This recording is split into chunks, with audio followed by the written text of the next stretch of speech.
মাদারীপুর ২ আসনের ২ স্বতন্ত্র প্রার্থীকে বাতিল ও ৪ প্রার্থীর মনোনয়ন স্থগিত করা হয়েছে। শুক্রবার মাদারীপুর জেলা প্রশাসক কার্যালয়ের সম্মেলন কক্ষে ১০ জন প্রার্থীর মনোনয়নপত্র যাচাই বাছাই শেষে এই ঘোষণা দেন জেলা প্রশাসক ও জেলা রিটার্নিং কর্মকর্তা জাহাঙ্গীর আলম।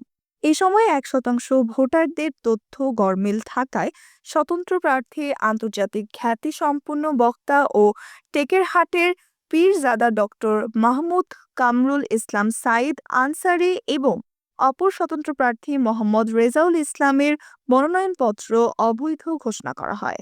এছাড়া স্থগিত প্রার্থীরা হলেন জাতীয় পার্টির মনোনীত প্রার্থী মোহাম্মদ হামিদুল ইসলাম, ইসলামী আন্দোলন বাংলাদেশ এর মনোনীত প্রার্থী আলী মাহমুদ চৌধুরী, বাংলাদেশ সমাজতান্ত্রিক দল মোহাম্মদ দিদার হোসেন ও বিএনপির বিদ্রোহী স্বতন্ত্র প্রার্থী জেলা বিএনপির আহ্বায়ক কমিটির সদস্য মিল্টন বৈদ।